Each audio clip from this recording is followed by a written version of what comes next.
sports. Haaland, we don't fear Haaland. How old are you? How old are you? 24. Oh, respect. We don't fear Haaland. We fear Kevin De Bruyne.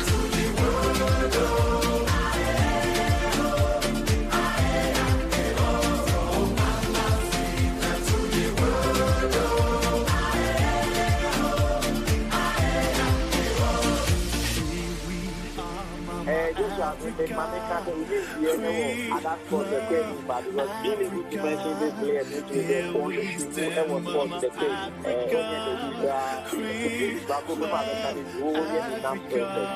The Premier League Kutuhura Lotupa, the Bandit Sports Media, Sofia and Bantu Ahenkan, Ahenkan is the best national. Here we stand, Mama Africa. We love Africa. We're together as one, we're all the same. We together. The Premier League Kutuhura Lotupa, the Bandit Sports Media, Sofia and Bantu Ahenkan, Ahenkan is the best national. Mr. Adams, Nana PSC manager, one tier Ahenkan Sports, and Mudaho.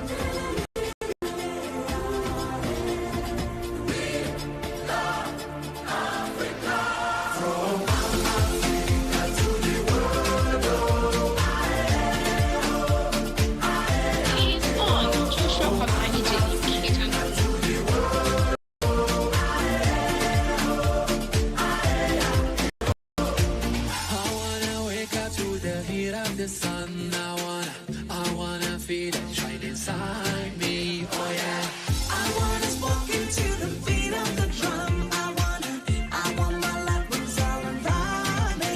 Oh yeah, we together as one, we're all the same. Oh yeah, get together as one, let's celebrate and let the world know.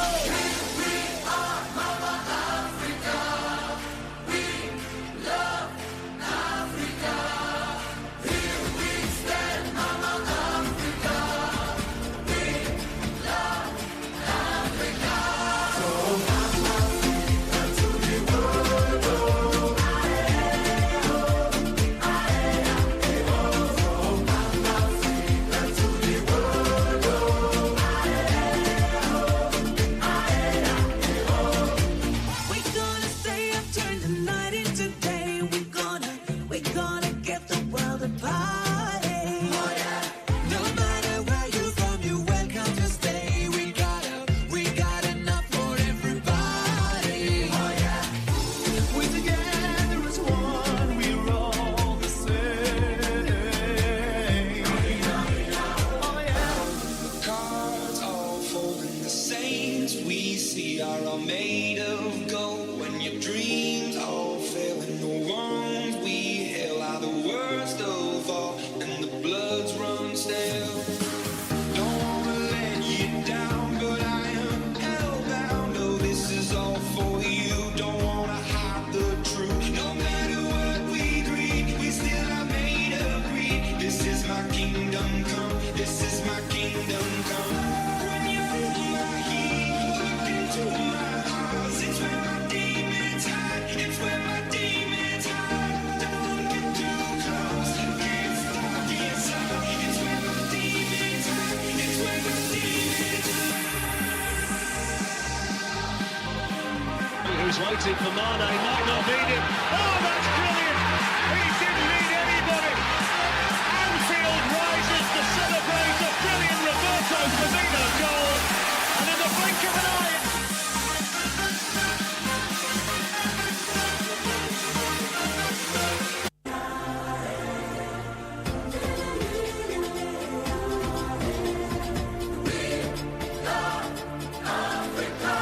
From Africa to the world, oh,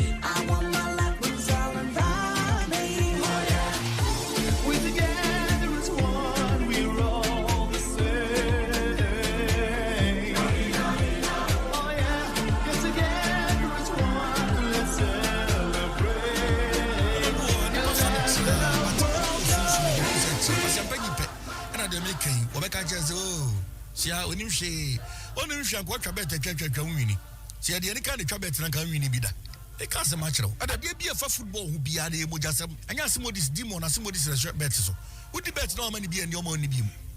The demon of gambling, or not share hell, spirit of gambling, or not share gambling, a course of hell. It's better than gambling. Fact, what I say, gambling, or spirit of gambling. And so this is the Grand Duke. Person did better. Who did bet now? So did be go for junction. So yes, bet ye ni bet kwa.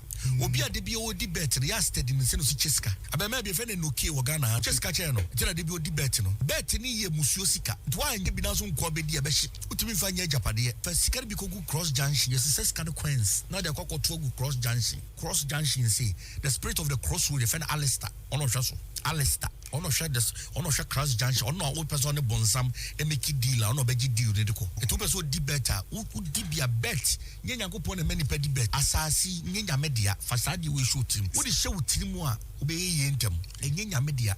Wa William abonsam. Ame Bible. Yamo bibi Akwaaba.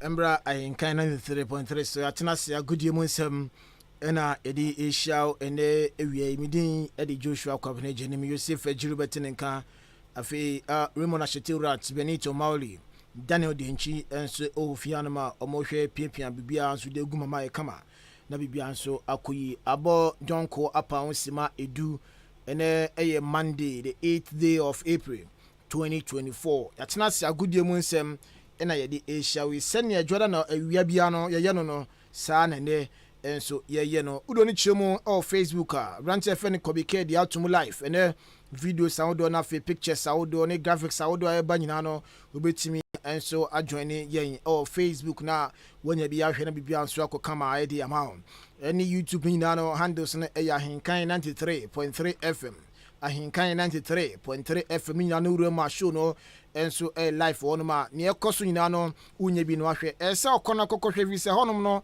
ene nei yedi visuals nyina enso egu amount na bibia enso akokama de amount ene ewie Instagram ya Ahenkan 933 afi website no be kona adwempan ni Kofi Mensa ade nsem ne gu onom no wakenkan bi na bibia enso akokama edi amount www.ahenkanfmonline.com www.ahenkanfmonline.com yes stream live our Ghana waves afi martining.com modern.com tuningradio.net liveonlineradio.net is also a live our Zeno radio app on eso sa handles we na na fe website we na okwa unya show ni bia nso enjoy na bibia nso akokama e dem bibia na person smart by WhatsApp number ne so number 053 389 8915 0533 898 na odi aba say text message WhatsApp odi ba na fiakin kan kama and so edi amount ene ewie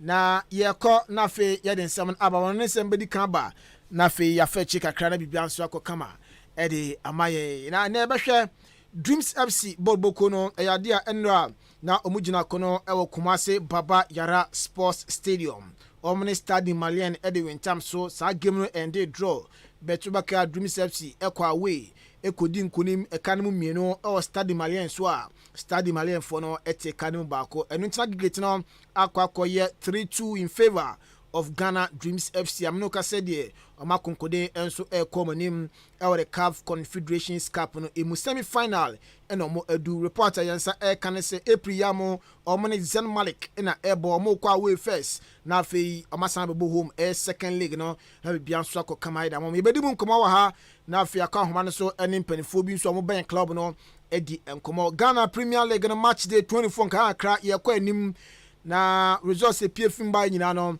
ni nyina enso ebeba na afi wahu onim say ya dia kotoko draw hard to folk enso elusu ye afi games na bebre na enso ekoso idimu nkomo no enso edi ebro Division 1 League enso egusu a ekoso match day 20 na ehono ko the Croyas etna fie di nkugo yebedi mu nkomo Golden Cakes edi nkunim susubiribi enso edi nkugo Okwa United draw ye san nkomo we nyina no ya bobo nyina no a edini nyina enso ebro Kasafide the final day of the Division 2 League no enso eba so zone 4 na pa ni behwe enyasem kotwa games no emu edede so bi baabi eno ntino tewaso din na fe ye behwe teams a omo qualify komonim ama aye next season obesi akan enso ewo aye division 1 league ni mu bi hwan na comedy league no hwamo ena ma qualify a omo komonim zone 4 ne de penase na table ni esi etie no se bibia nsesa protest bia MPM de a na ya dia Golden Warriors ena omo meje as champion a omo konkoden enso ede akomonim na bibia enso akoye tewaso din na tie ye de mu in depth analysis ni nyina enso bro kasa fidie so ene ewie Yosef Agire nya atenase onya atenase bet mamefo aseda ema aye Jubilee Hospital Jubilee aso aseme da kudie mu nsam no eba wa tinka body nim say yes ampa oyade a kopie mu awa Jubilee Hospital na fe yemboa na yare wanyina no yehwe ensa emfa ema outpatient service na ye adwuma 24/7 ukwa neya na wasansan wachi aba eneya inpatient service na enso aba ebia ogba no peso nya asumdwe obeso beda hospital honom na fe doctors na nurse fo ejina so ehwewa sakonya na enso aba obetu eska kuma bi na fe onso wada ho na bibia enso akokama edi amount laboratory no enso aba ene lab bia bi ye bi ho pharmacy ho enu tine eduro bia bi bonya bi ato afe antenatal care na enso aba de ma emma na ma fa afro no bombre na your hobby of nyinse no ho no yenhwe enso no emfa emamo postnatal care no so ho de ma awofo no ma wo awie no onse mo nkwala no kohweko onyin kofom odwen ho a ontiase otiase enso a ondwen ho a fo asembe dan eye Jubilee Hospital na afi yenhwe emboa ye ma onkyerkyere ma oba no so onyin engineer branding afi theater no enso aba ebia surgeries bi operation bi na wo ya ebeboa maternity no enso ebo adwuma afi ultrasound ene electrocardiogram machine enso aba scanner ye twa woni esembi no betwa na kama enso edi amount ma monya prostate ma mafo afro ma moju nso myare mu betwa scan ni bi na afi bo na nyoma nso esi echo edi amamo casualty ne ho ebia yare bi acho anase asembi atwetwere obo unhu babi a omfamfa unhu nia onya yese fabre ye casualty no mahwa cancel kama na sa ha no so no afro so ama ekire ni fie enso ayedin wani ina wo hwa dia unhu eneyi ubepiem ayo iconic ho mfidie ahemuma woni yare nyina no ye de besa atu ase one time enso edema sabata se ma glasses a ibema obi ni wa hye sabata se mo aduro nso a ye mo aduro na foni yare no yahwe atu ase one time edi ama dental clinic na enso aba osen na pese otu pese o hye o pese polish osen a bepiem na fe ye fa dental clinic no emboa diabetes and hypertension for no so no fe na pa bia no enkyekere enso ekoso edi mamo kantin wo ho se wo padua na pomdi wom atodidi a eno a ene Jubilee Hospital ye kantin aduane bia bi ebi ho pastries ho ebia drinks bi na pese oto ana se aduane emodu na pese utodi a ni nyina na ebi available enso Jubilee Hospital ye kantin se oba na se insurance ukita bia se private ana se national ye beje na yahwe oye Odan Bobu Road yaso Amantara Bridge ne so ho no me ene wo 0244 575799 ana 0241 784645 na one Jubilee Hospital enso edi enkomo na bibia akokama edi ama Yosef Agire nya atenase kofi se bibia e kama de oye ka run board na do be fine be fine am so so huhu ye ho kama nti I'm sure se bibia dadin yeah nyakopa da roma be fine unse de bia because say oda sorry na wa honde na fie so eboko de a na asumdwi na no because say wa honde na ba bi zunya ene e den a obekobi what I say ayo boba taka se mi say obompa na bobia ma mo mbembe on obi uma anya obusu ene but e come account yes but at least e bia de na tifie nti aje kunkuru ma mjini se obi a ho no betumi aja o se mi nko ada me ko ebe se o mre ni bi ebe se o grandpa still now ebe fam kakra yes oba eden ya obeka ho bi ayi kra wan kan ho kra be ka se njenje ntobo akra fa nko ya de ko enu kwa bibi be ko nti eden ya ho beka so at least obi obembe ho bia bia boko de akra na ani jem ko a because di nyame pe na ya o ye nzi no wutumi nya ho re azaze ti se nyame pe no oye ne papa ma o de a na afa le sa ena obi asu no wa obesore a obeka se ende du emi sore de manya bedi bia na asumdwe mu nko aboa ebia no betuma ye 20 billion obi de be chew but bi boni beto ba bi 20 billion kwa onya na enso yes what I say ebia o pe 20 billion no ma we are say dem say ya say yen for chema we go down round so compare you me ti nyame kakra yes Kristo grab us one on antiko preach adwuma carpenter ni ade din Bible na e kan say Bible e no kra no ano ade na de hon kan Bible ni bi da Bible da bi say Bible dem e kan say me ni ba go the Bible me de bi ma to ba wi na Bible ate na me kan bi na omo say correct no mo so sori am say enye ti esi an ye hu say you say enye nti ye gitum say ye ne de ye kinkan bia okay aja say okay na ne da pon so e de eba no enso eye Kofi say who team now na u team no baby ayo okay goalkeeper's position who best goalkeeper who good defenders who good midfielders who wingers are omo ba adwuma ye pa na say ye ka say sisi ade players eye enayam de omdin betu dwa yi famu baako na fa ne gina nim honom na omboa na ombo goals no emawa hwan na obefa no abranti andin ede Ellen Brown Haaland sanso na Kylian Mbappe Lotin Lautaro Martinez and Jude Bellingham hwan na obefa no say ode oba bia ye okay ya more opportunities say our players and 9 sign baako fa kan team no ho na mon konkuri ndi come ni ma in terms of numbers and after Juma ma border ma ayo omo clubs no Ellen Haaland Kylian Mbappe Lautaro Martinez Jude Bellingham hwan na obefa no oye kwabra very tricky kakra because one here e be dia mo say we coach the profile for bit me nya one I didn't start to game but e dey coach bia won ne option and I say player obehunu say because in the 4 there would be for 40 then start Lautaro Martinez obi anim the season we oyo Inter Milan first I'm feeling no oba Inter na me say anya me say no go forecast but say hunu say no a top class striker bia no we adwuma Inter but season we prove me wrong why adwuma as a busy 20 plus goals yes kwara season we me hu striker bia wo Europe ni patem ho no a obetumi na compare branch no Lautaro Martinez or Inter Milan na ho ne aboa ama Inter Milan brim no ka say leg no de dey on be gidi asio na so kwara season we dey we prove me wrong then oba branch no Erling Haaland ye na enim time o move from Dortmund to Boboku no Manchester City oba season foforo na akwa no beje EPL goal scorer this season na so we Champions League ni mo a obeboa ye ma City for ye a Champions League edition na so and the current performance is here I think so I should be 19 goals on na top UPL top goal no as say nyama dey ekoye de ma branch no Erling Haaland then branch no Mbappe dey o hian chechebu bia biem kwara Mbappe nye player fe na akwade no koto fi pass akwa chechiri ma akwa kire bia Mbappe do betumi aye ne de odumi nya even akwa akuma akwa nim say Mbappe currently say CI dey ne size for no say yemfa Jude Bellingham nom Vinicius Junior no Erling Haaland no Mbappe ni to a coach bia be kwa ama branch no Kylian Mbappe then branch no Jude Bellingham superb player eyes on ni boy this season moving from Dortmund to Madrid no kwa pem no ka say upiem was Spanish La Liga na ono na top goal scoring table na enema ko ye de ma branch no but to me there if say me coach enema one of the teams na say ye osika ko toss place in ba me choose one ba ko pe man starting from me there kwa Australia we go for branch for Kylian Mbappe because on the day out obema on numbers obe ni contribution betumi aboa ye wa branch for Erling Haaland on to me contribute e game na abonum there e in terms of say onye impossible on quarter kene assess na there no to me nya bi ma but e ban say clinical finishing there kwa obe finish the amount straight then Erling Haaland there obetumi say adwuma na the amount Jude Bellingham dey bia quite say branch for Kylian Mbappe but Mbappe was experience no esan so ya head e say branch for Jude Bellingham then we branch here ye fan Lautaro Martinez no the bibia te say branch here for Erling Haaland or a clinical finisher but don't timi nya adwuma be bring for head emfema outside the 18-year boss no there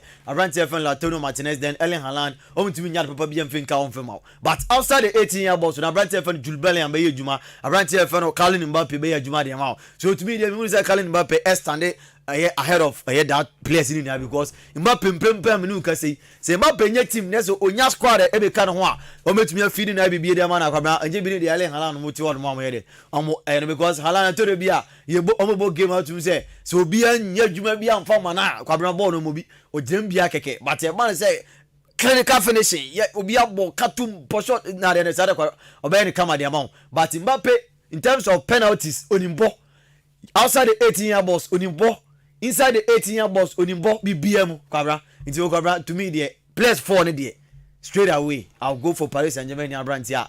Your friend Kylian Mbappe because Erling Haaland say apart from saying him over Belgium no me nyini say no koto e bi obetumi adwuma bia cause no nanye what I say but Mbappe ni de ba bia bi kwabra be hia no ba bia say yenhye say penalty abeto onya kukuduro ko gina chire say free kick abeto onya kukuduro ko gina chire say ball no outside the 18 year box yenko work mra kwabra odo baby bia bi so to me there I'll go for Brantia for no Kylian Mbappe. Okay, Kofi me that's about na nancy your dance citizen birthday. Oh yeah, citizen birthday. And dance citizen birthday. Also dey ko Dubai. Ma odie ko Dubai. Anya Ghana Dubai bro chire dey nu.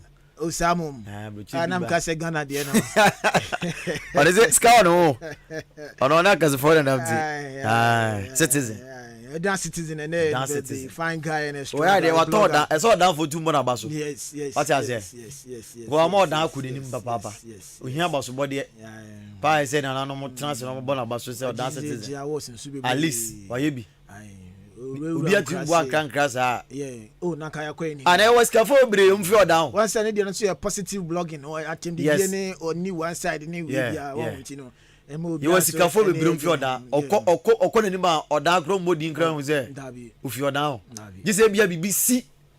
Sabi say be a woo near the neighbor. Okay, never was with your da. And I say be a BBS you are or a privy. No, say, hey, now go across with your da. What I say? But my wish I ran to Kuma. Our five tomatoes. Blogger, you might run off for more. Data Albert Tonya. Kofi Anyari Kotra, Comra, na Yadamami Samono, and so Madian so Eddie Amao. Na Yaka Beda Semi, Yanko Pienwa, Branti and Edin, and so Eddie Antoine Griezmann, Abrante, France ni, or Sansu Asia Canema Atletico Marie, Bobokono, na Abrante no a tactical man or Mammy and Sa. Na omunyina no 8 April na wo omumiensa no nyina enti 8 April nei ade a Kylian Mbappe anase Antoine Griezmann ne mamiensa no nyina omudi on birthday ne ba kwa din ede mia ye wo no 2020 anase 2016 8 April 2016 8 April na mia ye wo no afi Abrante baba wa kwa din enso ede Amaro ono so 8 April 2019 ena owo ayesa ne ba no na afi 2021 owo Alba eno so April 8 inti ne ma miensa no nyamia Amaro na afi Alba omunyina no 8 April ena Abrante fan Antoine Griezmann en sakroketi kama awo ne mana yerimu nkomo enso ede jante ne ma miensa no nyina ene duai omudi omo birthday ena yerimu nkomo no enso ejao ene anopei Leo Andrea Messi the impeach the Wagish Macedonia ena World Football Historic Center oma kan kom ne ma bom oma si ewiase nyina ye she ball ase na se hwe emranti aball no omunim ball awo era bia Abrante din kan no enso aye Leo Messi the chat no eba na omo si omugina de we so total performance in overall career ena omugina so ede yes rating omsan so consider a competition ena fe level of odon chema methodological system omo ayusu no ena omo de baye na criteria no se na esi etie greatest player by skills, world best player by era, afe height aye potential player ever, udoni chema na se most complete player ever, high peak performance, na fe consistent performance wey criteria omugina so a omde yes omo rating omo ye no Abrante and din ade Leo Andrea Messi kutitini the impeach the Wagish Macedonia Abrante na edin kan no tosu minu no aye Abrante a ye fen aye Pele also ni din atosu minu Diego Armando Maradona ni din atosu miensa Cristiano Ronaldo ebedi 9 no Abrante a ye fen Johan Cruyff afe Frank Beckenbauer edin betosu ensia Alfredo Di Stefano din atosu enson Michel Platini enso betosu wotwe enkrono Frank Puskas na Zinedine Zidane also atosu edu inti according to World Football Historic Center no wemo enso the great footballers of all time omdi mun komono enso the ejayen ene ewiei na mayempiemo enso Premier League no misesi the Premier League no emu ayɛ dɛdɛdɛdɛ so bi baabi in fact Premier League no emu ayɛ den na 3 clubs na yɛ likely sɛ afie yi wɔn bɛtumi agye Premier League no de som na so boku a yɛfɛ no Manchester City or the third with the point in there ɛnɛ sɛ ɔkonko de kɔ n'anim paa Liverpool ni Arsenal nyinaa ɛnso ɛwɔ same point na Opta ɛnso ɛde aba akyerɛ mu na sɛ afie na ɛyɛ likely sɛ obetumi ɛnso agye ɛyɛ Premier League no de sin na so ɔmo sɛ wɔm sɛ Man City ɛda ɛyɛ third position there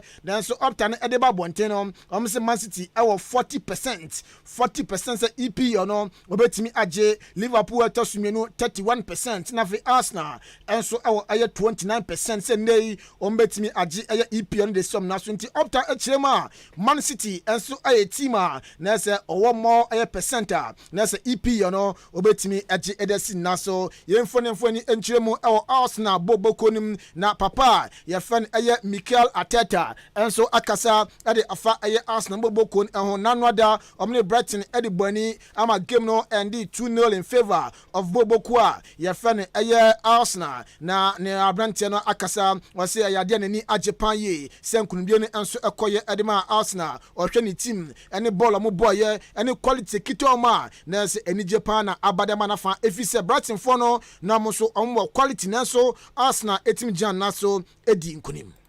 Really happy, big performance. They haven't lost here since August, I think, and that tells you the story. They are a really good team, extremely well coached. They make life really difficult for you, but I think today we're outstanding, and we needed that level to beat them today. Well, first I think we showed a lot of quality in certain of the pitch, and with the ball we are really connected. We have real purpose and clarity where to attack, when to attack, against a shape that they had slightly different than what we expected. And then without the ball we are so disciplined. When we were higher of the pitch, they are the best team in the league by breaking that press.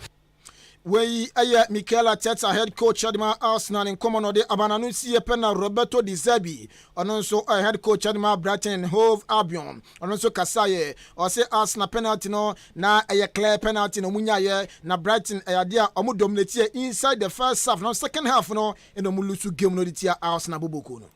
The penalty was clear and the referee was good enough to decide this game. Played a good first half until the second goal. We were inside of the game and then the game is finished. Enti wei Roberto Di Zerbi ni komo ena abano na Kai Havertz enso player de maboboko a yefan Arsenal ono so kasa kakra se afie yi ohwe bia league no omo abodru currently omo na EPL table no omo da soro na so mo konkoni de komo nim omo so why ready so mba challenge for every trophy enso ewo game a Arsenal ebonu. We try to focus on ourselves, try to win the game. I think that's more important than look at the other games right now. Of course, we look at it, but I think right now it's not the moment to analyze something. Just win our matches and then see where that brings us. Yeah, I think we are ready for the challenge. We are there and we are up for it. I think you see it every week that everyone plays at the limit. I think we even maybe can play better, but you know the attitude and the work rate of the boys is phenomenal, and everyone puts just everything into that game, and I think that's we are also that's successful right now.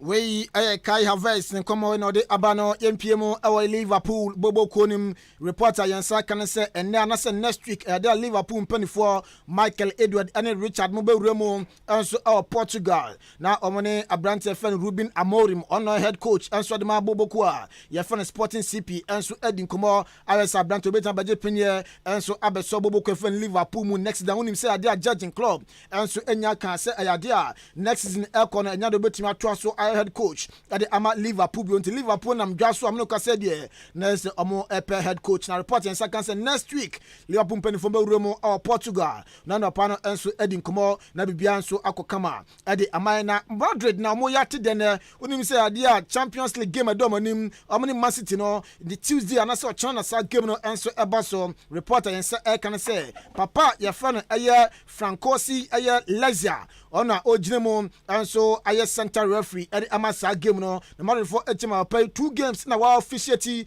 enso ɛde ɔmo nyina no ɔmo awini ɔmo si 2022-2023 season no ɔmo ne boku a yɛfɛ ne Chelsea ɛde abɔni na orenchiema ɛwɔ Santiago Bernabeu papa na gyina mu edi yɛ ɛyada Madrid edi nkunu mɛka ne mienu a Chelsea entimi ante na no ada 2003-2004 season no nso no ɛyade a ɔmo ne Napoli ɛde abɔni Madrid edi nkunu mɛka ne ɛnan ma Napoli enso ɛte kan mienu ɛno nti papa no ɔsan bɛgyina mu abɛdi game a Madrid ɛne boku ɛfɛ ne City ɛde abɔni no ɔmo ɛwɔ gidie sɛ nkunumdie enso ɛbɛkɔ ɛde ma boku a yɛfɛ ne Madrid ɛde mu nkɔmɔ no enso ɛde ɛgyaw ɛnɛ ɛwia yi na ɛnkɔ pie mu Manchester City boku no ɔmo player bi yɛfɛ ne Calvin Phillips papa yi ɔbɔ loan ɛde ma West Ham mprempren reporter yɛnsa ɛkan sɛ player no asɛnsia de City for ɔmo nhyɛda ɛnyɛra ne saa ɛno nti no anhwɛ ɔmbɛtɔ no na reporter ɛban sɛ Fulham sɛ abrante no bɔ no deɛ onimbɔ ɛno nti no ɔmbɛgye peniɛ na afei mɔkɔfa abrante no afi boku a yɛfɛ ne ɛyɛ Man City no bibia so akɔkama ɛde amɔmo na mmom sɛ Fulham deal no ɛnya antɔfam deɛ a Kevin Phillips reporter yɛsɛ kan sɛ Leeds United hɔ na ne bɔɔl no ɔhyɛ ase kɔkɔgyem asi akan ɛnso ɛde ama Leeds na bibia nso akɔkama ɛnso ɛde ama no ntiwei kakra ɛno nso ɛfi Kevin Phillips akakye ɛba yɛde mu nkɔmmɔ no ɛnso ɛde ɛgyaw ɛnɛ anɔpɛ yɛgu so ɛwɔ yɛ boku a yɛfɛ no City mu na onim sɛ mu abrante bi yɛfɛ no Wardry no abrante ne numbers a ɔde ma boku afrɛ City no ɛnyɛ asɛm kotoa kɔ 27 years ɛna abrante no ɛdi reporter yɛnsa ɛka free City akakye ane sɛ ɛyade ɔm contract ɛkɔkɔto n'anim na Kofi wei ɛyɛ the rest of ne career nyinaa ɔm the contract a ɛnɛ ɔm kɔto n'anim a na ɛsɛ ne years a obɛdi bɔ mu nyinaa no obɛtumi ato so na fa bɔ ɛde ama City na bibia nso akɔkama ɛde ama ɔmo nti wei lifetime contract na boku afrɛ City ɛnso ɛde kɔma abrante fɛ ne Wardry na afɔ no nso agye peniɛ asan na bibia nso akɔkama ɛde ama boku afrɛ ne City a yɛde mu nkɔmɔ no ɛnso ɛde ɛgya Arsenal ne Chelsea yɛsɛ mu wura mu awɔ Sporting Lisbon mu na ɔmo ne abrante a yɛfɛn Victor ɛyɛ Gokares nso kodi nkɔmɔ abrante no ne bɔɔl a ɔbɔ ne goals a ɔhyɛ no ɛnya sɛm ketewa ɔyɛ striker na goals abrante no ɛpuru mu no ɛnya de ketewa report yɛn nsa kan sɛ boboku a yɛfɛn Sporting CP sɛ ɔmo de ɔmo ayɛ crowd sɛ abrante no wa ɔpɛ ne bia no ɔba a ɔmbɛgya ne mu ɛde ama ɔmo na mmom sɛ ɔba deɛ a ɛsɛ kita bɛyɛ sɛ 100 million euros a sɛ ɔmo agya ne mu ɛde ama ɔmo ɔde kɔ pounds ne mu a ɛyɛ 85.8 million pounds and so much abrante a yɛfɛn Victor mu nso ɛde amamo na bibia nso akɔkama ɛde amamo tuwei ɛyɛ reporter na Sporting CP nso ato ɛde amane Arsenal ɛna afei boku a yɛfɛn Chelsea ɛde mu nkɔmɔ no nso ɛde ɛgya Atletico Madrid ɛna wɔn sɛ nnɛ yi wɔn kɔ piem Fulham Brazil abrante fɛn Andres Pereira abrante no wɔdi 28 years wɔn sɛ abrante no wɔn hwɛ ne bɔɔl na ɔbɔ na ɛsɛ so nipa yie ɛne nti Atletico Madrid sɛ abrante no omunya ne service enso oboboku a yɛfɛ ne ɛyɛ nkyema na Atletico edi mu nkɔmɔ no enso ɛde ama ɛne anɔpɛ Manchester United nia ɛba ne sɛ ɔmo sisi ade ɔmo mpepra mo ho cause ɔmo nso mo coach na no ɔnhyɛ da nyɛ coach a ne obetimi abɔ mbia sa no ntino ɔmo atedin ɔmo ɛhwɛ at the end of the season ɔmo take decision sɛ enei na sɛ papa yɛfɛ Erik ten Hag sɛ ɔmo bɛgya no manakɔ anasɛ ɔmo ngya no ɛma ne nkɔ ɛno no emre ne nkrabea ɛnso ɛna ɛbɛkyerɛ ɛno ntino okɔ screens nso ɔmo Erik ten Hag ne tiri sɛ kama wasen ho kama ɛna ɔda hɔ United ɛkyerɛ mu a na sɛ ɛyade a ɛnya de ɔmo games ɛkɔ so EPO no ɛkɔ so no ɔmo take decision bia nemo ɔmo twɛn ɛma season no ɛnso aba no awieyɛ ansana papa no ɔmo no awiewie sɛ ɔmo mana atena anasɛ ɔmo mana atoa so ɛnso afiri mu na bibia nso akɔkama ɛdɛm ɔbɔbɔkɔ ɛfɛn ɛyɛ Manchester United egu so ɛgyina United na ɛba no sɛ ɛkɔba no sɛ papa ɛfɛn Erik ten Hag mpanimfoɔ bɛsak no defi United dia ɛna na Bologna coach a yɛfɛn Thiago Motta ɔbɛyɛ possible replacement ɛnso ɛde ama Erik ten Hag ɛno nti no Thiago Motta ɛna ɛnɛ ɔda ɛyɛ screens ne so no we know a former player bɔ no na ɔmo tam no ni mbɔ paa ye na nea ɛba ne sɛ anhwɛ na season no sɛ ɔmkɔɛ meeting na sɛ ɔmbɛsake papa ɛfɛ no Erik ten Hag Thiago Motta ɛbɛ take over na for head coach ɛnso ɛde ama United a yɛde mu nkɔmɔ no and so Eddie Eja Frank James Lampard or a former Chelsea na Everton coach or Sanso Jemo Elbow game do na Edma Air Chelsea Bobo Kono Nyanya Urban say Canada for omu help head coach reporters say cancer ya dia papa ye fan Frank Lampard Romo non so head coach Edema Canada national team na yedimu komono and so Eddie Eja Liverpool Nia Urban said Trent Alexander-Arnold who is on a contract at the end of this season. Urban Ewe Yanisa reporting say I can say Liverpool for a start some near Branton Edin Kumo Sabranton Bekosona for a threatened contract and so Edema Liverpool na Bibia and so Akwaaba Edi Amoma Edimu Kumono and so Edi Dynamo Zagreb a teamer our Croatia na Amoko PM or Spain paper and I say ne graphica yet topa our Spain no your friend a marker ena omo akoto aye mfimfini wonu baby full page ena ma church wen bi ewo mi nyan se somebody motivate papa ye fan Luka Modric say nei ne ball no so de be ko na wie ya se osan na chiba baby a o hyase o Dynamo Zagreb na fo be wie na bibia so ekokama ye de mo no abrante a ye fan Luka Modric 38 years ena abrante edi Croatia team say oba wie ne bobo nyina de a o mpa ne cho o mbeto so na fe o mbewie enso Dynamo Zagreb na bibia enso enkokama enfa emamo PSG reporter yensa ekanse na omni Mbappe ne brother IFN Ethan Mbappe edi enkomo seka brante na abeto so na wa extend contract no enso de maboboku a ye fen eye na se PSG na so ne ba se the PSG for say mukra ya bremo obra asoboko aso nko ye tunufu bia osiste na maduna no boko ye man ska bibia ba ni bia no osema duna no boko anhwe that was also no ye kipu na be one of the best player we are seeing now no the same thing no sa contract nkomo a na PSG ene abrante a ye fen eye Ethan Mbappe Kylian Mbappe nua kotwan edi no report en second say omo ediasi omo ntoa so eneyi ene no abrante endi enkomo bio so be san ya on san so a onfre ni enchiemo be fufuro weyi aya nkomo a eno nso efri eye PSG eba edi mu nkomo no ede eja ene awiai Wolves Sevilla na fe Valencia omo se abrante fen Ansumani Fati abrante yi na amanfo se oye second Leo Messi okona man number 10 ni krampo no Messi koye no ye je number 10 jesi ni Edma Brandt no na so Brandt ntina basa kakra say performance no form performance no ontimi ambobo ni ye eminu ka said ye Brandt no Bolon Edma Brandt and Hove Albion na reporter Urban say Wolves afa Sevilla na afa Valencia clubs so na clubs a omisa Brandt no say contract a enei one basa ekona wiye na say ofi loan ewo England abepiemu baka na say omo ebepesa Brandt omo ne be adwuma na bibia nso akokama ede amono abrante efen Ansumani Fatia yedi mu komo no enso ede ejao ene awiei Joao Cancelo reporter yensa cancel papa ne say ono de esisi a premprem team opeso bo aye Barcelona we say esisi a de oye bobo ko efen Man City player na obolon ede mabasa na osi okọ Man City no ase Man City no mo nheda anyeda ne sa oni coach ni krampo no wontewantewa na kopiem Barca no na ese ade a wa fiti in ye bona obon ono afile se yes si a Joao Cancelo bon de se de minimbo pa eno ntino osi tima opeso obo ni wiase nyina ono obo still cra obo opeso bon Barca enye team bia bio eno aboa ama Barca na ese eye pa mo pa Abrante fan Joao Cancelo no o ma step up bia enso ekokama edi amoma yedi mu komo no enso edi eja na Arsenal Kofi Arsenal for no 2024 ayade a amokonkodi ndi koma nimpa 11 games Arsenal ain't lose game was 11 games ni 11 games Arsenal a winning 10 a draw bako 33 goals eduasa miensa goals and Arsenal ashe and ma concede 4 goals inti afie de Arsenal performance na akwa ni mpa ye omni Crystal Palace Arsenal winning 5-0 omni Nottingham Forest Arsenal winning 2-1 omni Liverpool Arsenal ashe Liverpool 3-1 omni West Ham 6-0 omni Burnley 5-0 omni Newcastle 4-1 omni Sheffield 6-0 omni Brentford 2-1 omni Man City obia anfa goal Anthony Nyonkwatem omni Luton Town 2-0 omni Brighton nanwa day enso endi 2-0 inti yesi 2024 mu Arsenal ayade a na 11 games oba wini mu edu 10 omo adro bako defeat there Arsenal NTSTB we aya eba na okopiema Arsenal for no udoni chema na 33 point no omunya 31 ewom inti Arsenal omo bema ejina so pan am konkode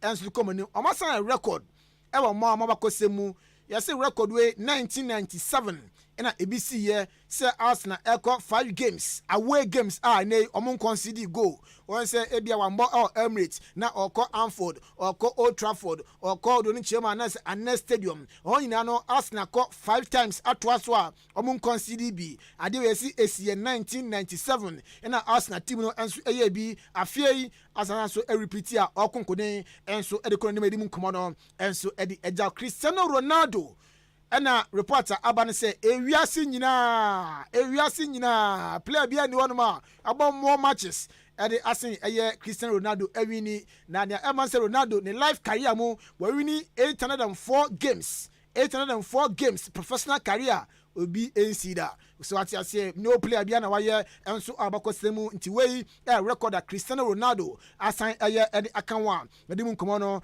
enso ede ejao ene awie na Kevin De Bruyne enso ena ekasei na Kevin De Bruyne say unu se nanu ada City game mboye no ya de a ohye goal na no abaye ne 100 goal ane ya brand fan Kevin De Bruyne enso ehye edema eboboku a ye fan City osi ya start season no one starting year then so do ni chema 6-month injury pma na nani ense da enje ho then see the goals are started by the nani age eboboku fan City mu pa.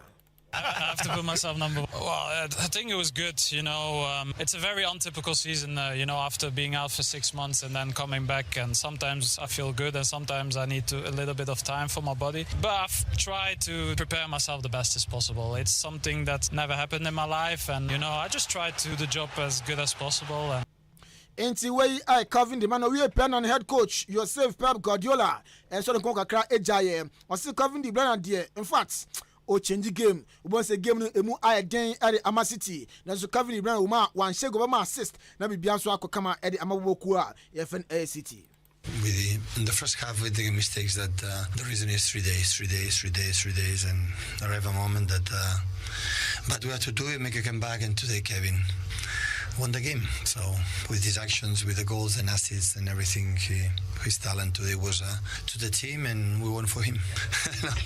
But it's a guy, I don't know if he enjoys more scoring goals than assists.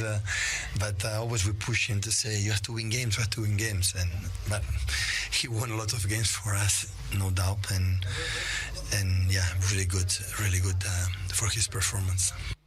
We are yourself Pep Guardiola and Como and the Giant and a coffee. Baya for Leverkusen. Sisi ade omunya good run ewo aye Bundesliga ne mu pa. Na nia Urban se Baya for Leverkusen. Nia Urban se weekendi se omutimi wini omu game do manima. Bundesliga na omaji. Ebi se team a ye fen Bayern Munich enso ekolusu ye editi a heading him. Enu ntino Baya for Leverkusen next aye week and say weekend ya ebe so mbo mu game na so mu wini a na se omaji aye Bundesliga in advance a bibia nso ekokama edem 16-point gap na aye Baya for Leverkusen ebie biboboko fen Bayern Munich. Enu ntino bibia ense bekokama edem omo Bayern Munich omaji aye Bundesliga na atwa so 11 times na afei na omashemu mita Baya for Leverkusen enso atiesima afei aka one game per Baya for Leverkusen ewini a omo aje eye La Liga de som na so in advance bibia enso ekokama enso edamon basafo omo informa branti a yefane Sergio Roberto some person man another renewal contract assigned ka ho cause performance de asoani e de ama basapa na nya Urban says Xavi na enei odin sansam koto mpenifuo nim se omohwe abranti yefane Sergio Roberto baller oba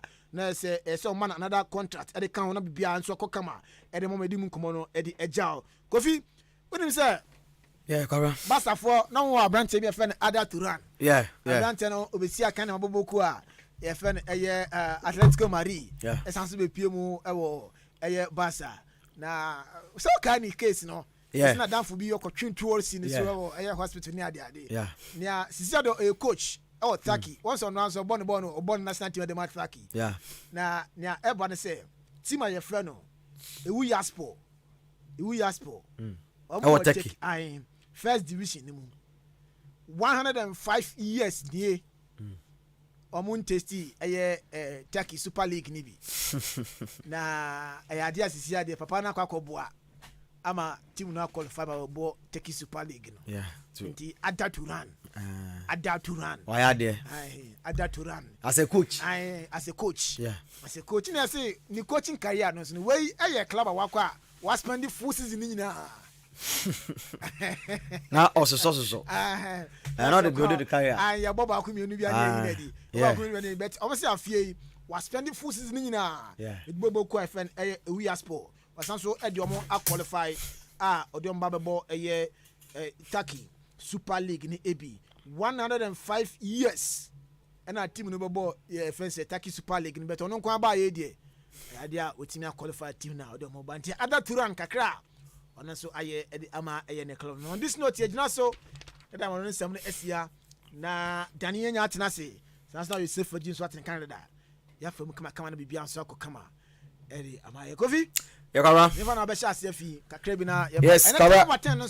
Okay, yeah, Monday, yeah. Yeah, Kara kakra man on no Mami say free Manchester City bubu kurumu na branti a your friend Wadri according to stories and how you know. But he say City 4% on extending the contract and the man and kwanda academy na say Osha branti na 27 years and our branti your friend Wadri ide. Enya ye hwese de ni age kakra ka ba say bia so benya 32 and say 31 obeja football ne bo a ya omudi ni na e de man e City bubu kurumu branti na den atena se asia kan enso e de amom. Ohwe branti your friend Wadri a wo so Spain ya ofi Madrid o si aka dem every European and call Atletico Madrid then movie Bar City 2019 be payment number am no can say de kwara obeye integral person e wo anase integral player e wo City bubu ko mu aso obo bonus branch e fa no Wadri pra ayane hadwin yi pa e be ka recently ya omo call Champions League final against Inter Milan ni only goal share no ene boa City mo mutumi ene ewremu kwaje Champions League no e de boa City bubu ko no bia so ko yi e de ma branch e fa Wadri so to be kwara so omo extend contract no e de man enyo bad because uko City bubu ko no sisi a ono ni omo pillar ogina mfimfin a ono ni engineer omo hye team ni na Pep Guardiola hye bia o hye de fa branch e fa no Wadri enso abehwe anim se bia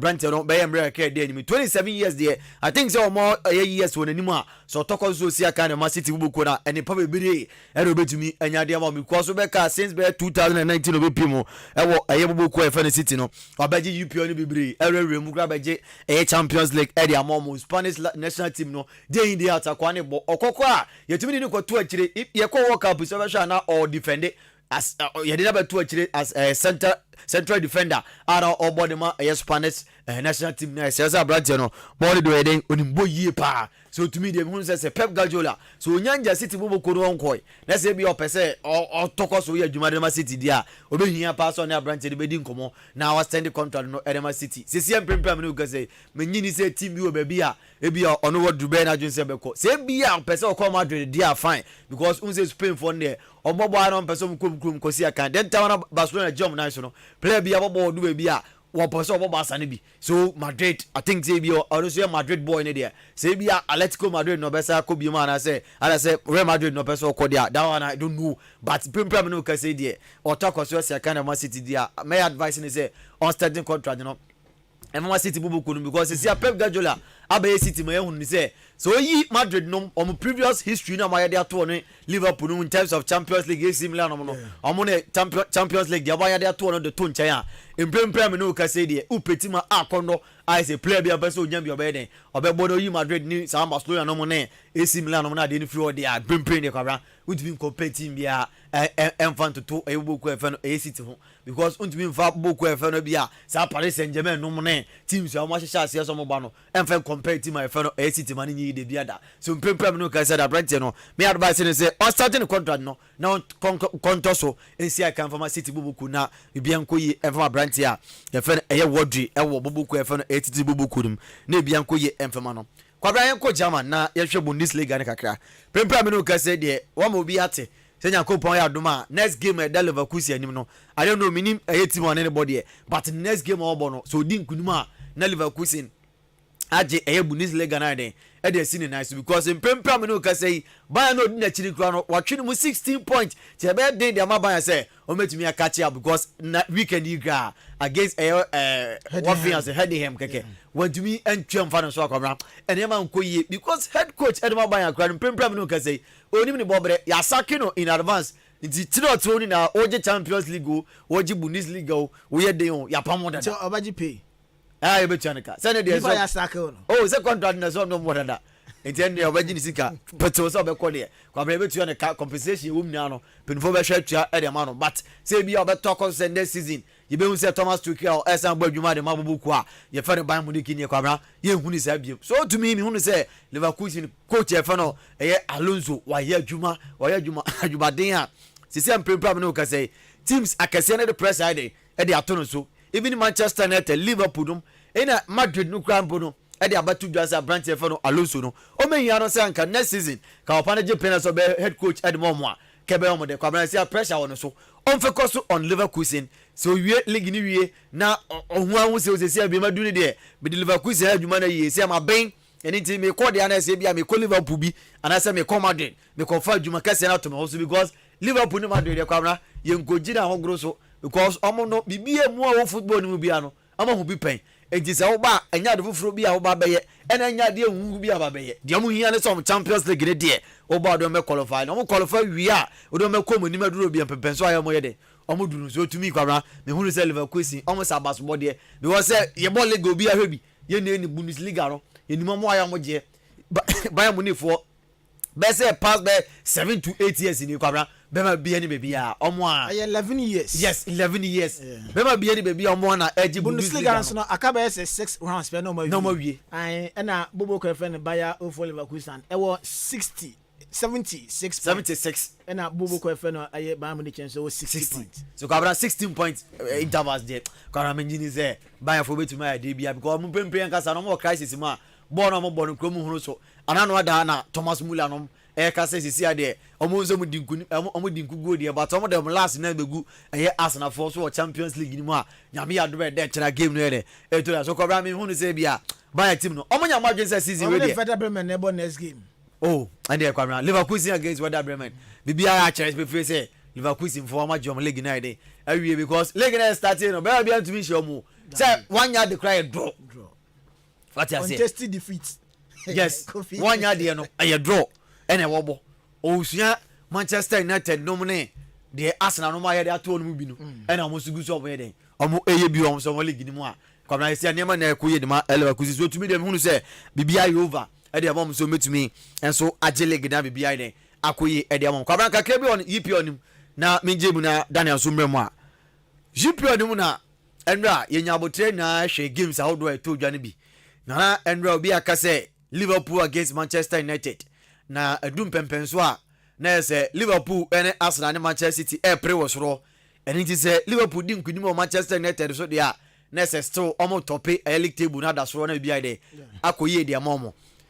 I say be shake game now so now compare Liverpool and Manchester United na Liverpool are ahead of Manchester United in terms of BBM say be this season performance any goals I share na dey na no na kwabra be ko yede ma Liverpool boku but enra game no e kire say Manchester United Liverpool there oba yipro ni mu a omo ne embema omo wade ni because since oboroboro bo ade a ye share yipro na so no be ma bia ni wa waje league ne chair Manchester United 20 trophies and a waji yipi on mo I see na so Liverpool na opere ba na say onu so waji 19 and it's a season we are no hoje a kwabra on Manchester United be yepe against Manchester United menyini say boys ne betra say Liverpool ji league na be omde e ya bakwasem kese ya da ho a Man U ye di tuo e ho a dan de bia ye de boy ho sabrane and say Arsenal de mbejeje ma ho e wedu na say e decide dia United ye je mo bia ye bo o da mi meje wo share wa share o ba bia o bunu nkoso ni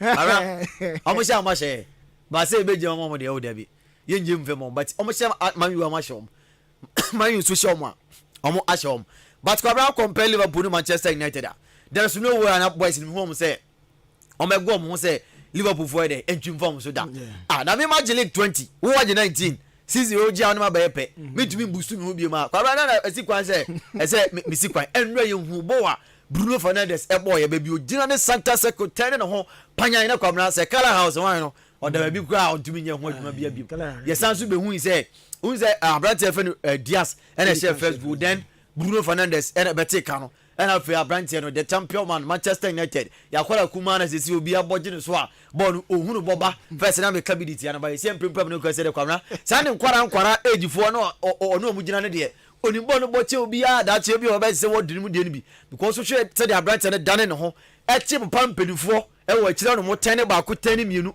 e peja ball no sosora no kwamra komimanu kire pefe se ball no wide ohunu ball bebre ba ko Liverpool ne ya oba ko start e wo Liverpool team nim because Abrante no ball na obo ne sisi ane de e kire se sisi ane nkwara sa 18 19 for no de e compare mo kwabro ni ball no bochi obi a eno Eric Ten Hag e adwuma no bu papa e fa no Jurgen Klopp pasa ama se nye penalty a e kire menya sala de be she ba kuka ho a ka kwabra nka Manchester United e tufa de tweet form so but ye fa be bia ma awurade eno Manchester United e kire wiase afana na se omo ball omo nimbo na omo nimbo che obi a because league na ye bo no omo nimbo che obi a waje che obi a to be to compare no to Manchester United so waje 19 yo so waje 10 yo so now be 7 years waje 2 so now ye dey yo draw 19 na o ma o kekan we ya na say United oh kwabra mo na ndra mo boy no kire say Manchester United na mo sa da Liverpool so say no abo ne dia fine but you see bo no ni mbo chen obi a na say ndra bo asem de ka ndra bo ne de chepe face Manchester United you pay mbo chen obi a because waje league ni chen obi a imprem United waje league ni chen obi a kanu kure Manchester United no mo sa da Liverpool so na 10 minutes ni na mo bobo ni na bate so to me dem hunu say sisi league ni mo ye den je obaji ni obi atumi nkire Arsenal for season we ayanko for kasa Arsenal for and mo dey ni kakra na ye de kwabra season we the Arsenal for ye no onye dey be previous one na my season we dey players no monyi sisi anyansa abomtim unse first na fina ma sha ase a o build team no ba ase kwabra prem no kasa dey Arsenal team no obetumi age league no mana yi Liverpool obetumi age because omo character the ball league no then champion for no City for so de omo ba omo no bi anim de obetumi ye na gbogura sa na omo de abeje mana yi but kwabra so obi betumi aka say bi Liverpool na age league na say Arsenal na age na say City na age anasa Manchester United na abeje no kwabra obi antumi nkire even top 5 kra no anasa top 4 no kra ding e ma teams ni say ye be mu say osimesi na de e kom so kwabra yi pio no aye very ayipa ayefa ese obi ani age ho ayehwe se eku anim no ebetumi akoye ba City for me nyom film ewo mu se bi omoda no we mu our ahead of them there but that one point in the cover City eya na yehu cause omo na ka die minute na ometumi aye nsenkire ne aye me akobi a wan ha ho ba kire and Liverpool and Manchester United jom hodjuma omo bo pefe ma no eyeyi Arsenal so di nkunim and Chelsea for so kwa Chelsea team no there and United Sheffield United. I mean, Danny, so Danny, yeah, boss player. I got a crabby. Yeah. First of all, first of all, I'm planning Michelle. Yeah, my mirror and say no. I think say. Yeah, I don't part of say. David, me know you say we are men come. Who's that Janet? Yeah, Kofi, young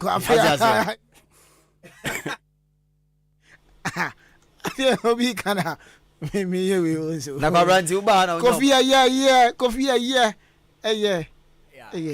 Danny my uncle o go fa same na ba ko bi so come you o go fa same na ba enti nka ye da bi ye wi ananka wa kan we chire wonu we de enye ensem for time from Kofi was here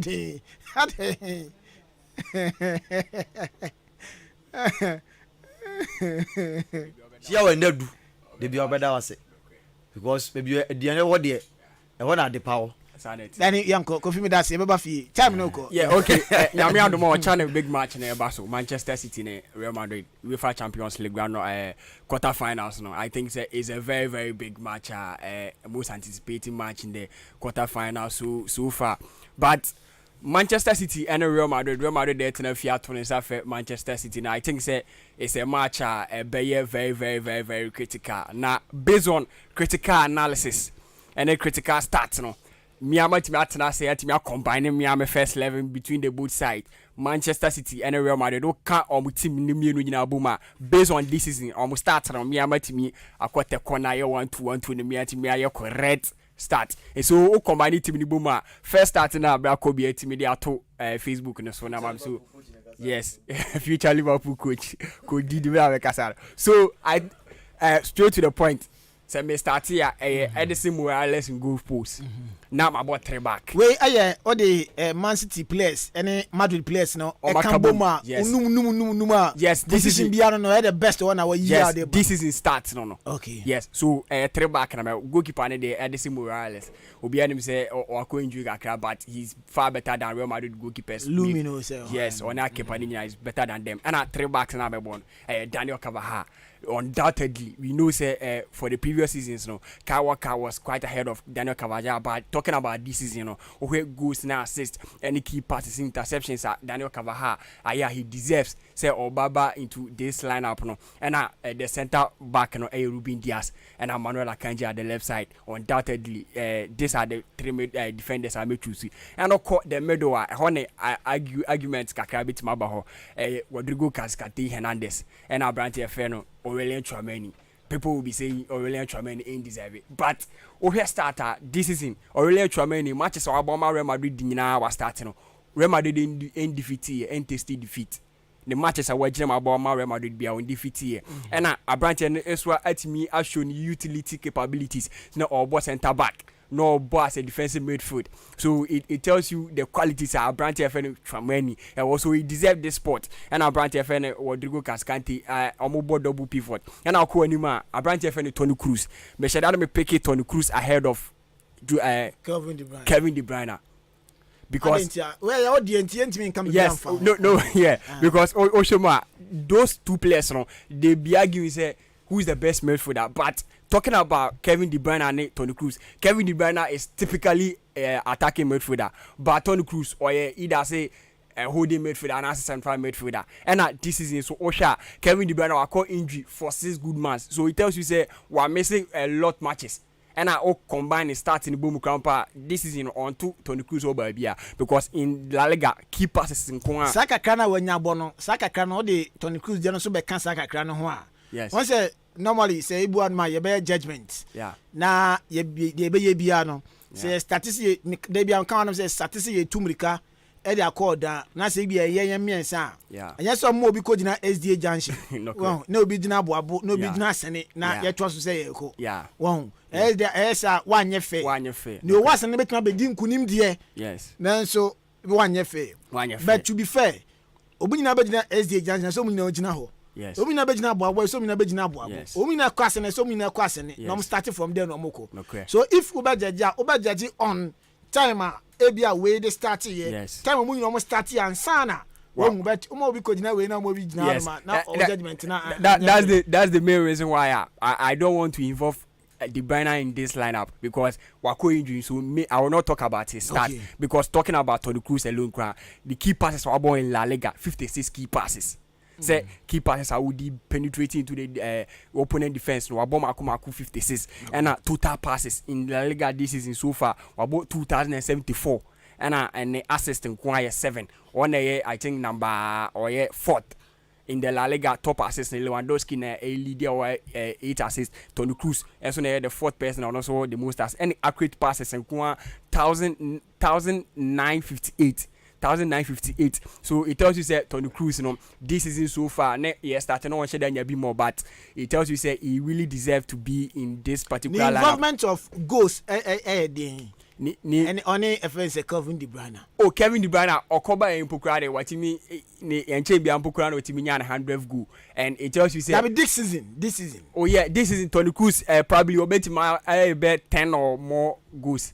In fact, my checking is but now I was checking. Okay. Maybe this question if you say, analysis from the Kavahano, or the goals involvement. That is one thing we choose to Kavaha over Brantia, your friend Kali Walker. Yes. Well, Tina because also need goals involvement because I'm I say clear. Yeah. Say as a defender, Nazo the number, Nazo can assist any goals are own and Nuntino who place but on the right back there. Yeah. Then ball who for so in any goal. And decide here goals involvement. Here is where the argument starts. Oh here baby Tony Cruz dana baby I can make the brand baby Jude Bellingham. Yes, and nobody can compare this season. You can argue do but Jude Bellingham any Kevin De Bruyne. Everybody knows Jude Bellingham is quite ahead of Kevin De Bruyne. I understand. So I am who formation is there? Yes. Okay. Yeah, so Okwenimo as well, Jude Bellingham will play behind the striker. Now the right wing and the left wing, I will play Vinicius at the left side because nobody can doubt how me. Jude Bellingham I mean prospects. Yes. And yenim say this season. Yeah. Yenim say mo sign na dinaba no. Yes. Kofi ebia we betimi abam. But yeah, Kofi ade Daniel dey raise topic. Yeah. When say Jude Bellingham or share goals no all right. Oh yeah. But baby dan ede ne bo sisi ya ogina striker no echi no. Yeah. Wrong. Is he better than player na nkese obanana? Cause now so didn't kojina ebia striker no honum dia. That one you can make a case. Oh yeah. Cause this season any position you say all ball for now from Bubo Fed Madrid. So what you see. Yeah. But baby ogina was striker na echi no. What do you compare on Abranti Efeno Kevin De Bruyne? Yes. One, is he better? Ojuma Obia, you know. Yes. One. Yes. Okay. Say you are going to call anymore because what's more goals than Madrid now. Yes. And honey, I fear per formation out there, Bano. Yes. Based on a fair performance, current performance will be at the man club. No. You know, Ojina, baby, strike an agent, and honey, more of ye. Yes, fantastic. So, who drop in the neighbor Abijina, a fence, strike an etia. Player now, who in a free one. Yes. Only Jude Bellingham, no. Jude Bellingham is standing tall over sir winner now. Wabojuma I yes. But man can say all time. We say this is it. This is in there because Bellingham. Oh yeah, Juma change. And that be coffee. Minka so onye adwuma. But my point is say. We be here no more. Keban kan say. Say we games this year ya. We be here no more than player na so the start. That me point in here. Yeah. Say Jude Bellingham ambo position where Madrid so many times. Oh yeah. Yeah. So now we are talking about positions so. Not Sabranton Bobo. Even I can make a case on it for that no. Yeah. For no explanation about yes. So Kofi let me make a case. Oh, on your no abegina nim na obese go them because why prospects Madrid nim ho no. Yes. But the position na obo no. Oko Madrid da onyo no obo. True. So what you say? But you didn't bahanum say. Yes. But of course it's ya no born gusu honum. Yes. Well, so nya obo no. Ani nya onumbo hanum. I'm not saying say Bellingham enya good this season no. Yeah, it's very fantastic. good. BBM no or still or deserves the best start because if he say Uko national team so Uko national team what do I need to say we national team coach. Yes. Now players we na ba. No mo free group up Uko game. What I say? Ubetumi the word obo 6 e wo city betumi na ba na obo 4 we gidi on mu say obo 4 wa oya de chen e bia wo ye number 4 typical number 4 Kofi Adam say ono onye gidi o say per numbers obi ada man na me kan say o hwe numbers ne bo na wo bo na say de o si ye oni ama na obehia o bia obo no yeah because we who say otumi say goals what I say and otumi ya adwuma e ma assist then say Ellen Haaland ho a oye clinical finisher there then on start ono no obetumi ahye ono so obetumi am assist no so that so bo Haaland na chi a ada so be sha na so de ba Haaland ahye no nti so ono she 2 na Haaland so she 2 a 4 so ono nya 2 ni kra no tumi ahye no she 1 no ma Haaland assist ba ko sha what I say ni na obeka crazy san man na hwe no hunu say Jude Bellingham or deserves so best send number 10 position number 10 100 there baba Brim no has there boss player Obaba boni a chen there yeah and the main reason why I swear I made Jude Bellingham I born Jude Bellingham any Abranti FN Kevin De Bruyne or argument and I think say is supposed to be on different day because all do Metimaka say Kevin De Bruyne for the past years he's far better than Jude Bellingham but over Jude Bellingham and the qualities are or the realm at this stage here all the qualities I say I also midfielder e wo bia Abranti no bi and on cry ade bia wasan de aka ho advance no the abilities no you will be friend player continuity say ye bobo new person will be a space more Abranti no there's no midfielder from entity ebesi there's no midfielder Abranti friend Jude Bellingham but then better to know because say ye build the attack in space ni ho he give you the ball and he run into space he doesn't stand there unlike Abranti friend Kevin De Bruyne he's more of like say attacking midfield or the neighbor defensive enfa but Abranti friend Jude Bellingham so the neighbor defensive he can do the work for you what's him way well maminja na we yes I mean cause what's him way a lot of issues I understand understand. But I think say near that day after the game. Yes. Obasan the way but now. Yes. I understand. And I heard the right side so I branch a friend Phil Foden. Because everybody knows the time I Kevin De Bruyne and when Branch will carry Manchester City on the shoulders. Hey, I branch a friend Phil Foden. Yes, we're born home or this season and deserve that spot. And no show anymore. Branch a friend Erling Haaland. So far so good. This season and shut down Kogi fan man, sir. But Real Madrid air start to line up. They don't have a typical centre forward. That's the reason why I branch a friend Erling Haaland. Be sure. They can say Rodrigo Gues. Because of any contribution, I branch any I hear this season. It tells you say he was quite ahead of Erling Haaland. But I say pick a centre forward there. There's no other option. So I'll pick Erling Haaland over all the Madrid strikers. And I branch a friend Vinicius Junior. And say I argue about it because we know I branch in the modern bar or this is no here the kind of finishes I branch any Edema. It tells you say he deserved that spot. So wait, Kofi. What's the way cry analysis way about the boom. Time ana yeah Kylian Mbappe you know. Yeah. Wrong. Yeah. Now what really sa friends say Rodrigo ni sa nkofuna na make case say the more win. It means say omo off. Because if Phil Foden Daniel the other two screens you see. If Phil Foden is better than Rodrigo, sorry. And have Ibrahim Diaz money at the there. Then Mbappe is far better. Oh yeah. But maybe way now my picking. Phil Foden, you can argue say Brahim Diaz or Rodrigo, but a branch when you have more minutes. Ni also count bi. Ni ka criteria me de pick here. You Brahim Phil Foden about Manchester City. Okay. Yes. So going to the match, Manchester City and Real Madrid almost share 10 times. And Real Madrid are winning 4. And team FM Manchester City 3 normal winning. Me and Sana draw. Real Madrid has 17 goals. Etia Manchester City, Man City has 14 goals. Where almost first time we meet here in 2012, 2013. Real Madrid that na share Manchester City. Academy and some team minu. Return leg at Stadium and almost 1-1. And Real Madrid. And then we group stages match. And in 2015, 2016, yeah, Real Madrid name Man City. Omoko Man City fee eko ball goalless draw. And I'm returning to Santiago Bernabeu. Match them we down to the stands. He took a branch friend Fernando. 10 times at Man City and managed to who on goal. And Real Madrid they qualify into the Etimia finals 2015, 2016 Akwaaba that Champions League. No. And in 2019, 2020 season, no, we saw that Real Madrid that na fiema Man City be share 2. And was an Etihad no. Man City sanko share 2 goals to 1. So I think say and on my last match, on previous match almost I meet here Manchester City Real Madrid 4 goals to 3. That was 2021-2023 season. Manchester City Real Madrid 4 goals to 3. Normal return here no. And Rodrigo Gues ne to the Cruz ne Modric. One more year and century. Ni amu team share Manchester City 3-1 no. And the previous season amu share Real Madrid that Man City but 1-1 at Man City. And so Real Madrid 4 goals to 0. So just Obi at team show. Yes, Obi at team show. Obi at me show. There was Rosen Bako. So I think say it's enough.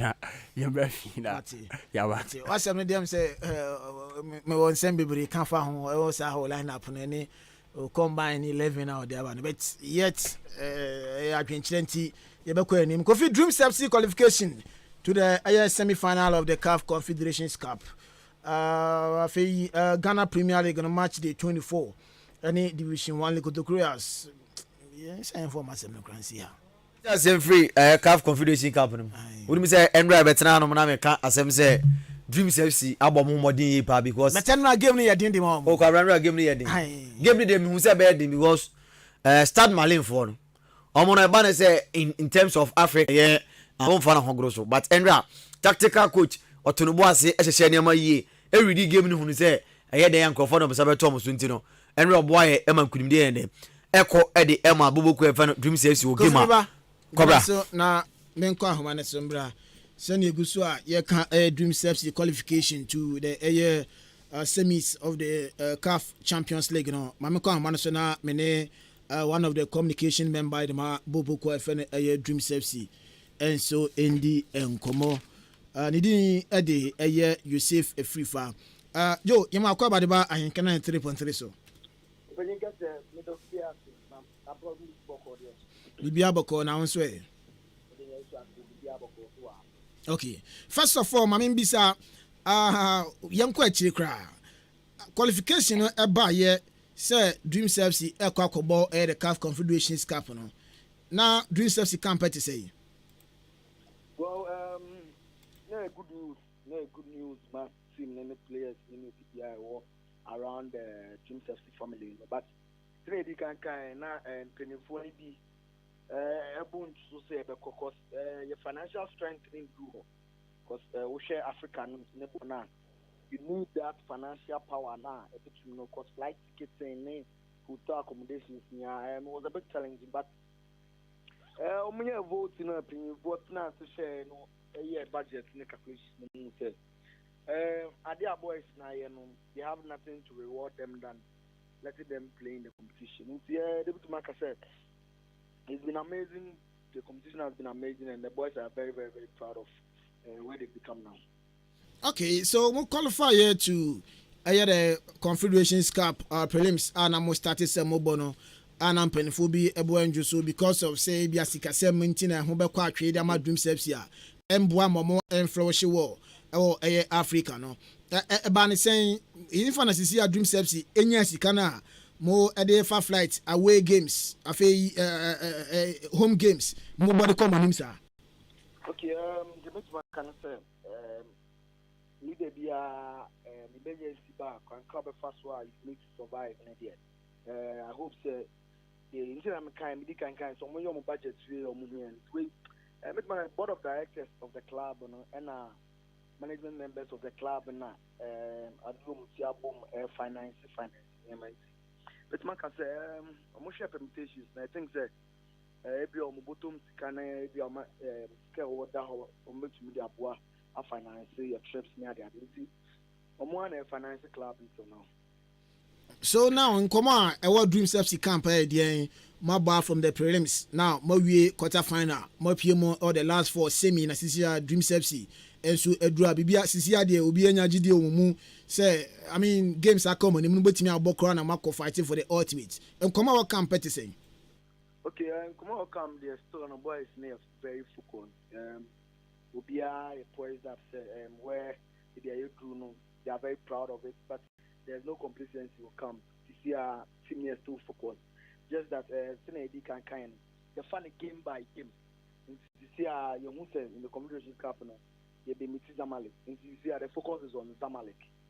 Away game there, but Maka say, we are very happy. Even though say, we are getting a form of Jim Sefsi, we are very proud.